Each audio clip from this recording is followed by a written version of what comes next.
TikTok, the numbers are in.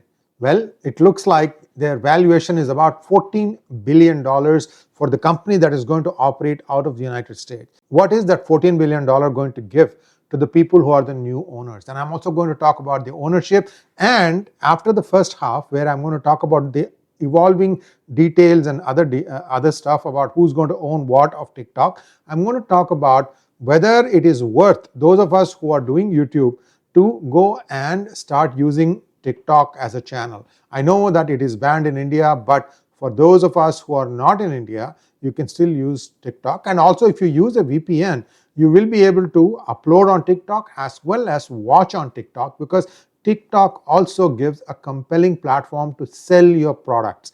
So it's not fair that you have a good product in India and you want to sell it worldwide, and you want to do it on your TikTok because you think that it will appeal to the demographic that typically watches TikTok. You know who I'm talking about. Then you may be able to do it using VPN, and also there are other things that you can do. So this is a very useful video, not only for the creators, content creators, but also for people who are watching, and what kind of changes one might expect in TikTok. A small request to all of you to please like this video, and if you have not already subscribed to our channel, do subscribe to our channel. Here we go.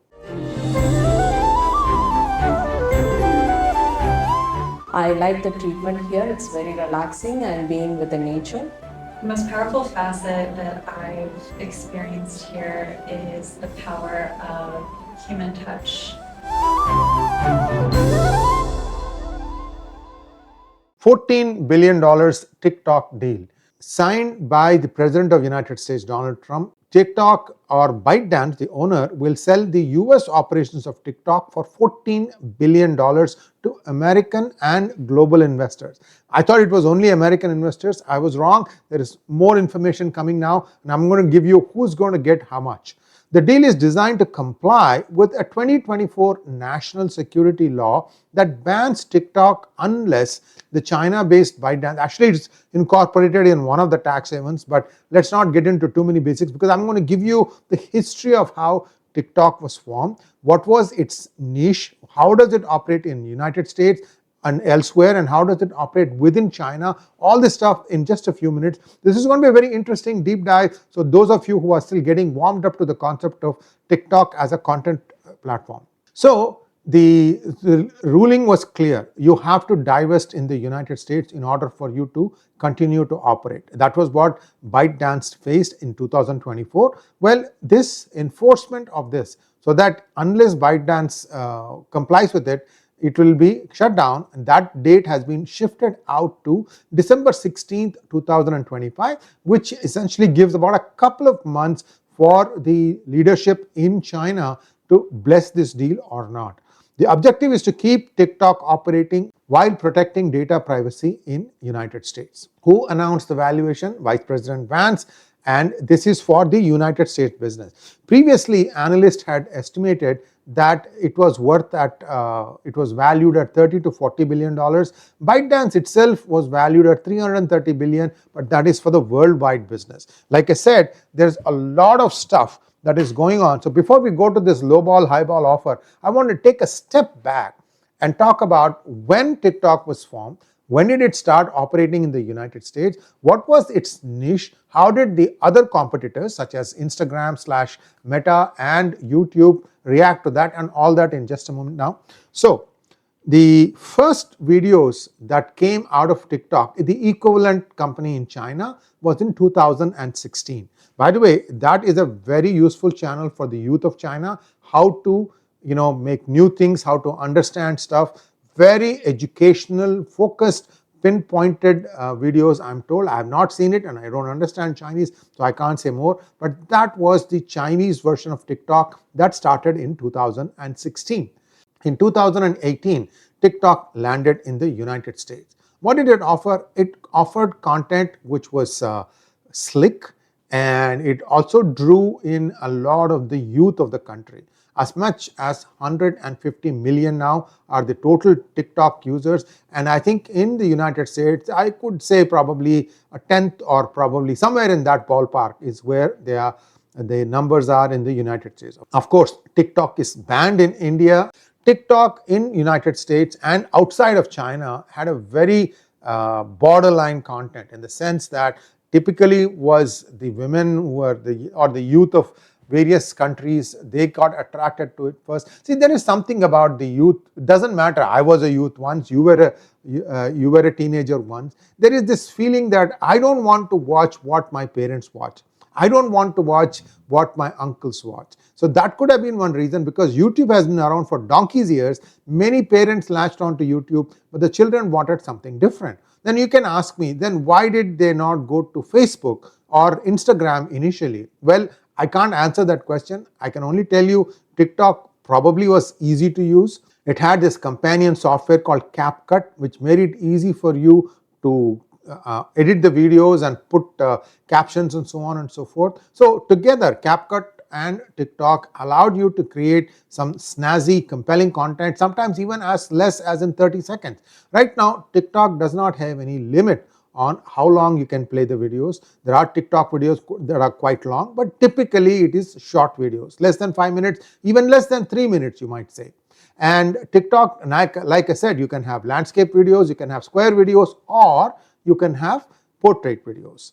So this was in 2018. In the next 2 years, TikTok captured by storm the imagination of people who are watching it, using it in not only United States but in many countries, including India. I think India, they cut it off after a few years. I don't remember the exact year in which India completely turned off Chinese apps, and one of them was TikTok. CapCut also got cut off, but that happened later. Basically, what happened was TikTok was the go-to place for many youth of the world. Then what happened is they established social media players, that is YouTube as well as Meta. They realized that this is a new platform that is taking off and that we need to have our own story. So what happened? Meta's company, Instagram, had a new product called the Reels, and that was released on 5th of August 2020, well into the COVID era. Because people are homebound, right? They needed something. So Instagram came on 5th of August 2020 and YouTube followed on the 15th of September 2020. But YouTube used a different strategy. What YouTube did was, the first version of Shorts, which was 60 seconds long, was released only in India, and it wasn't until July 2021 that YouTube released Shorts worldwide. And I think a couple of years ago or a year ago, they increased the time of content from 60 seconds to 3 minutes, if I remember correctly. Now, YouTube Shorts tend to be 3 minutes long. TikTok, there are no limits, and Instagram Reels tends to be 90 seconds long. So because TikTok is not being viewed in India, Insta took off in India. And YouTube Shorts are somewhere in between. They do have a lot of growth in India, because initially when they came out, they experienced a fair amount of growth, but this is something still work in progress. So there you have it. As far as the short form videos are concerned, almost all of them have some niche, and TikTok appeals to the youth, but I'm also hearing that Instagram Reels are pretty popular among youth too. Between them, there's one or the other that's going to be impressing the youth. Now, the $14 billion, we are coming back to this thread, the $14 billion valuation that people are giving for TikTok. Some are saying it is lowball, it is not a good number. Some are saying, wait a minute, no. But there is a catch here, guys, and I'm going to tell you what that catch is. The catch is that the $14 billion number is being publicly cited by US officials as a framework valuation. That means a starting point. Details are sparse about how exactly it was computed. Now let's take a number, right? Let's say 1/10 of TikTok users are in United States.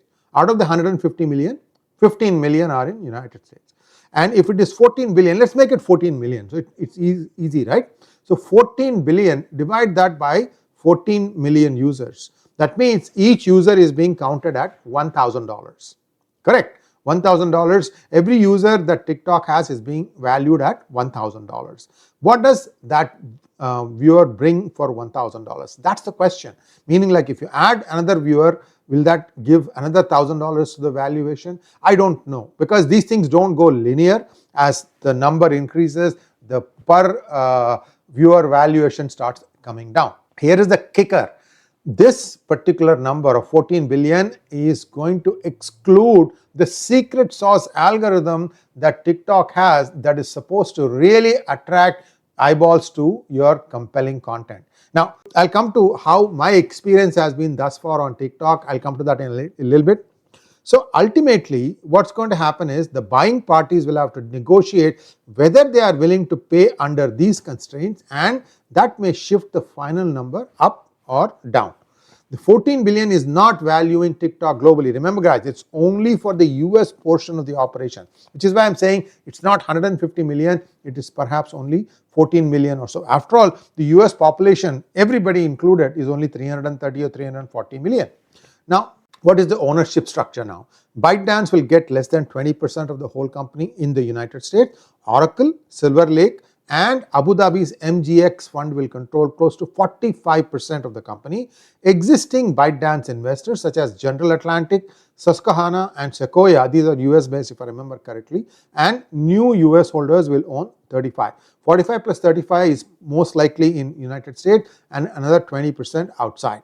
Oracle will oversee security operations and provide cloud service. It has been doing this for a while. So Oracle has a similar story like the Amazon Web Services, and it is the Oracle Cloud that is handling TikTok. And TikTok thought that by hosting all its contents in the geographic limits of United States, that they could escape this law. But then people said, aha, not really, you are leaking data back to your home country. That is a no-go. That is why this whole thing happened. So if there is going to be no algorithm transfer, which means who is going to be designing the new algorithm? It is believed that it will be Oracle that will be doing that. And what kind of a new algorithm will Oracle come up with? Also, let's say TikTok US is a new brand. Will it then compete outside with the original TikTok in other countries? Perhaps TikTok US might debut in India. Who knows? So these are all the possibilities for Oracle, but has Oracle done anything in this? Chances are they have not. Then what does Oracle do? How does Oracle get the talent? Most likely they'll go back to ex-TikTokers or YouTubers or Insta reel makers and poach some of those people, create a new division. This is how usually these things happen, but then they'll be given a very hard deadline and say that you need to be better in the algo than what is there in TikTok.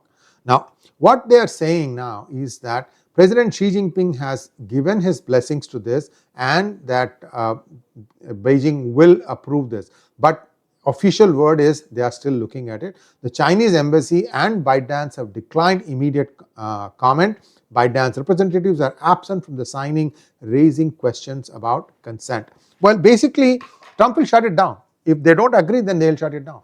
In my opinion, $1,000 per subscriber is a lot of money. And look at PGurus channel, right? 750,000 subscribers. You multiply that by 1,000. Is that what PGurus channel is worth? I don't think so. What is it that TikTok has that warrants this sky-high valuation? So what I'm saying is even 14 billion is too high. Anyway, so these are all things that will be discussed. There will be pulls and pushes. Another 2 months, there's going to be some drama. So how ByteDance is going to play out, we have to wait and see. There could be a licensing fee term saying that, okay, per minute of watching, you need to give some royalties back to ByteDance and so on and so forth. And will the American operated TikTok face a rocky path ahead? Now, I told you, remember that if you are trying to move your content to TikTok, what kind of thing does it offer? Okay, this, and then I'll tell you about my personal experience on how things are in TikTok. So as far as ad-based revenues go, both YouTube and TikTok offer that, but numbers, when you compare apples to apples, YouTube still gives one of the highest ad revenues for the content. Now you can say that, well, these are separate platforms that the youth of the world, even let's say just US, the youth of the US are going to probably watch you on TikTok but may not watch you on YouTube. It's a good question, but I do see a fair amount of kids also watching our content on PGurus. So I don't think it's completely shut off. But at the same time, it doesn't hurt much for you to put the content, similar content on both TikTok and YouTube, although there are suggestions as to how you can make the best out of TikTok. using their algorithm, what you need to do. So it's not like I record it once and I can immediately put it on TikTok. That might not give you the best bang for the buck. You have to do some research. I leave it to you to figure that out. But is it worth it? Well, with a new algorithm, will they make it a little bit more decent? Because sometimes I feel like watching content on TikTok is like watching soft porn. I'm sorry to say this. And again, most of the content creators are youth, and I think, I don't know the exact number, but my guess is, just looking at an average feed of TikTok videos on my channel, and I'm logged in, so they know my profile, they know how old I am. It's 75 to 80% women based content. Nothing wrong in that, okay? But you see the content and make a decision for yourself whether that the people who are going to watch that are going to watch your videos or not. Because like I said, you have to do extra work to get the content on TikTok. As to my own personal experience on TikTok, we have just started. We haven't yet figured out how to get people to watch our videos. So I'll keep you posted on that. But we in PGurus have decided to do something, and we may have the same video or similar content appear to you on Instagram Reels, TikTok, as well as on YouTube Shorts. But the content may change because, like I said, YouTube gives you 180 seconds, Instagram Reels gives you 90 seconds, and TikTok is unlimited. So there are some variations, but your work just became higher if you want to get your content out in all these platforms. Thanks for watching. Please like, share, and subscribe to our channel. Don't forget to click on the bell button for notifications. Namaskar.